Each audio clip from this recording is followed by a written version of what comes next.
Hello, everyone. I'm Prometheus, and I'm going to be doing another attempt at a live stream for you today. So I'm going to have a little bit of issues with speaking because, again, I'm not really used to doing my own one-man show. So let's get started. The topic that I'm talking about is the conspiracy against Andrew Yang. Now, imagine I just got home from work on Thursday, and I go to my room, I sit down on my bed, I turn on my television, and I begin streaming the debates because I am very pro Andrew Yang. I am Yang Gang. And I was really excited for this because now millions of people were most likely going to be seeing Andrew Yang perform on the debate stage for the first time. And all of a sudden, it just completely fell apart. I started hearing nothing from Andrew Yang. He wasn't interjecting. The moderators weren't giving him any real questions. They gave him like 2 questions throughout the entire debate. And I was beginning to get really pissed off. I started venting on Twitter. I started saying about Andrew Yang, he needs to get aggressive. He needs to get in there. And now I'm only tweeting this, but in my room, I'm literally shouting my lungs out. I am literally livid that he was blowing this debate, this big chance. I mean, I donated $20 to him back when he needed 65,000 donors to begin with. So I was feeling like I was going to get screwed out of a great experience.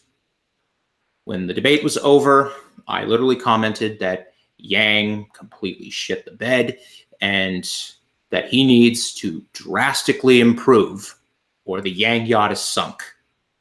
And I was almost to the point where I might actually drop Andrew Yang. But what the Yang Gang was saying on Twitter was that Andrew Yang made a comment saying that his mic was off. And so I'm thinking to myself, oh no, these people are going to attach themselves to the belief that a faulty mic was responsible for Andrew Yang's bad debate performance. And I was starting to feel like I was needed a little bit of distance from the Yang Gang because now they were starting to get a little conspiratorial like the MAGA movement. But then a prominent Yang Ganger that I support, Devin Tracy, retweeted a video of this moment. And now I have the actual video pinned to my Twitter account. It's at Prometheus is God at Twitter. So you should go see that video because I'm not going to be playing it on this stream because apparently NBC is putting copyright claims on people that play the debate footage. So I watched the video and I could not believe my eyes. They were telling the truth. Yang was telling the truth. You can definitely see in the specific video that I put up, there's actually a zoomed in perspective. So you can actually see Andrew Yang uttering the words, "Excuse me," or at least you can read his lips, but there was no noise coming from his mic. And even more evidence is that you saw Marianne Williamson, John Hickenlooper, and Joe Biden looking in Yang's direction. So that begins to create the possibility that NBC, or it was either a faulty mic or the more nefarious plot, NBC and MSNBC completely sabotaged Andrew Yang.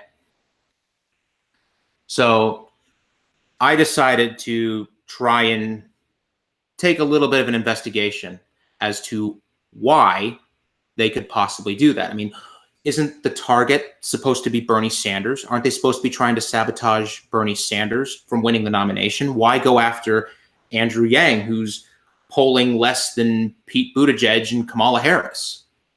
But then But then I actually figured it out. I thought I was going a little deep into the conspiracy mindset, because thinking like, oh my God, Comcast owns NBC. Maybe Comcast hates the VAT tax or something.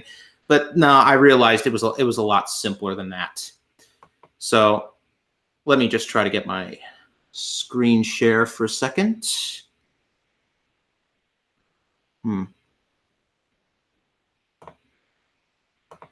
Give me a second here.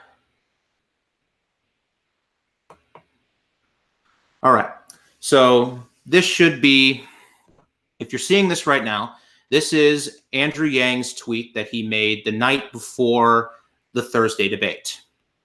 He said, "We are at 128,000 donors and counting, just about the 130,000 donors we need to make the fall debates. Thank you for putting us in this position. Hashtag Yang Gang. We will make the most of it." Okay, so what this means is, in order to qualify for the fall debates that the DNC set up in September and October, you needed a donor threshold of 130,000, which is double the 65,000 donor threshold you needed for the first and second debates. But you also needed at least 2% in 4 different polls. Now, it can be a mix of national polls and early state polls, the early states being Iowa, New Hampshire, Nevada, and South Carolina. So the thing is, Andrew Yang was on the cusp of making 130,000 donors by the debates. So this tells me that NBC or DNC, however high it goes, they wanted to ensure that Andrew Yang does not make the debate stage for the September and October debates. But there was no way they were going to stop his donor numbers. So the best thing they could do is sync his poll numbers. Because in certain polls, he was already polling at 2%. Now, his polling threshold or his polling average is between 1% and 3%. So that when I pulled up the recent South Carolina polls, this is from June 17th to the 20th and June 11th to the June 14th, you see Yang right here at 2% and 3%. Now, the polls don't count to qualify for the fall debates until after June 28th. So as of now forward, Yang now has to make 2% in 4 polls. So we're going to have to pay attention to what happens. But I believe this is the motive for the DNC, or excuse me, NBC, to sabotage his debate performance. They wanted to ensure that he would not be on the debate stage because they do not want left-wing allies of Bernie or, excuse me, or anyone else that has a left-wing agenda from getting farther into the debates. Oh my God, I really got to shut this off. Okay. All right, now where was I? Okay, so, but here's the thing. The fact is, the Yang Gang caught the incident. Oh my God, I'm pissed. All right. So, again, hopefully no more fucking interruptions. But anyway, the Yang Gang caught it, and now it has created this widespread conspiracy, and a big hashtag movement called Let Yang Speak ended up trending on Twitter for the entire night, and I believe the next day. Okay, I got to figure out how to shut these off. Click on notifications. All right. So this one here, this is an article that just came out with the New York Post today. Andrew Yang scored over 100,000 new Twitter followers after the Dem debate. So it looks like the Streisand effect failed, or the Streisand effect for this incident ended up causing the NBC strategy to fail. Because I do actually believe that they did, in fact, turn off his mic. Because apparently Marianne Williamson also commented today on Twitter saying, yes, it was true. Her mic was even cut. But the hard thing that really comes to mind here is Marianne Williamson was still able to interject. She was still able to get in those few little shots, like that one at Seth Moulton for the new body, old ideas thing, or whatever it was. So the thing is, this still does not leave Andrew Yang blameless, because he was just not aggressive.